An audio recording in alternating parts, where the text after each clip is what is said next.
আসসালামু আলাইকুম সবাইকে। এমআরসিপি পার্ট 1 পরীক্ষা এবং এফসিপিএস পার্ট 1 এর এসবিএ অংশের জন্য সুপ্রাভেন্ট্রিকুলার ট্যাকিকার্ডিয়া টপিকটি অত্যন্ত গুরুত্বপূর্ণ। প্রায় প্রতি বছরই এখান থেকে কিছু না কিছু কোশ্চেন আসে।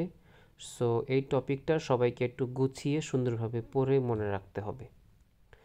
তো আমাদের হার্টে নর্মালি এসএ নোড থেকে এভি নোড পর্যন্ত যেই পাথওয়েটা থাকে, অর্থাৎ অ্যাট্রিওভেন্ট্রিকুলার পাথওয়ে যেটা থাকে, তো ওই এভি নোড পর্যন্ত পাথওয়েটার মধ্যে মাঝে মাঝে কিছু অ্যাক্সেসরি পাথওয়ে তৈরি হয়ে যায়, যার কারণে কন্ডাকশন ডিফেক্ট দেখা দেয়।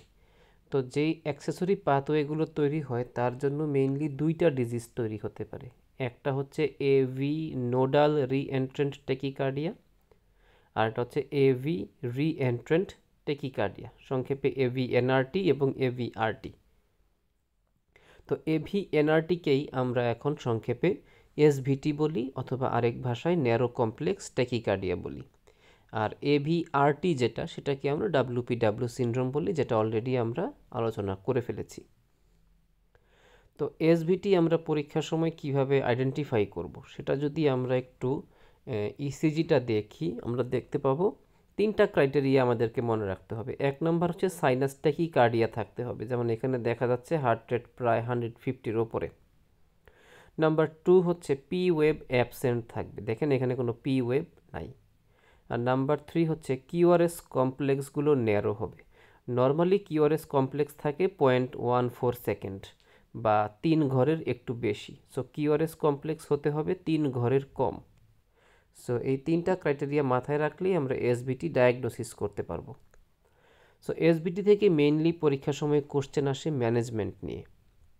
সো ম্যানেজমেন্ট অফ এসবিটিতে আমাদেরকে মনে রাখতে হবে ফার্স্ট লাইন ট্রিটমেন্ট হচ্ছে ভেগাল ম্যানুভার অথবা ক্যারোটিড সাইনাস ম্যাসেজ।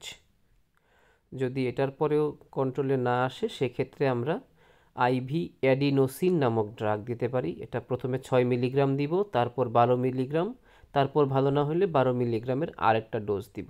সো 3টা dose, 6 milligram, then 12 and then 12 milligram. তারপরে যদি পেশেন্ট অ্যাজমেটিক হয়, সেই ক্ষেত্রে আমরা চাইলে আইভি ভ্যারাপামিল ইউজ করতে পারি।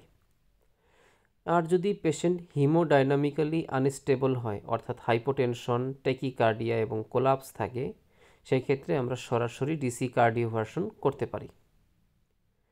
আর অ্যাকিউট ম্যানেজমেন্টের পরে প্রিভেনশন অফ এসভিটির জন্য আমরা তাকে লং টার্মে beta blocker, cardio selective beta blocker দিতে পারি। তবে যদি লং টার্ম কারো রিকারেন্ট এসভিটি হয়, সেক্ষেত্রে আমাদের ডেফিনিটিভ ট্রিটমেন্ট হচ্ছে রেডিও ফ্রিকোয়েন্সি অ্যাবলেশন। আর রিগার্ডিং অ্যাডিনোসিন, সাধারণত যদি কোনো অ্যাজমেটিক বা সিওপিডির পেশেন্টের এসভিটি হয়, সেই ক্ষেত্রে আমাদেরকে দুইটা ড্রাগের কথা ভালোভাবে মনে রাখতে হবে। একটা হচ্ছে অ্যামাইনোফাইলিন এবং আরেকটা হচ্ছে ডাইপাইরিডামল। অ্যামাইনোফাইলিন আমরা জানি সাধারণত সিওপিডি বা অ্যাজমাতে আমরা ব্যবহার করি, আর ডাইপাইরিডামল হচ্ছে একটা অ্যান্টিপ্লাটিলেট ড্রাগস। সো ডাইপাইরিডামল সাধারণত অ্যাডিনোসিনের ইফেক্টটা বাড়িয়ে দেয়, আর অ্যামাইনোফাইলিন অ্যাডিনোসিনের ইফেক্টটা কমায় দেয়। সো এই দুইটা ড্রাগ অ্যাডিনোসিনের সাথে ইউজের ক্ষেত্রে আমাদেরকে একটু ডোজ অ্যাডজাস্টমেন্ট করে নিতে হবে। সো এই ড্রাগ ইন্টারঅ্যাকশনটা আমাদেরকে একটু মাথায় রাখতে হবে। তো আশা করি এই কয়েকটা ইনফরমেশন বারবার প্র্যাকটিস করলে পরীক্ষায় কোনো কোশ্চেন ইনশাল্লাহ মিস হবে না। ধন্যবাদ সবাইকে।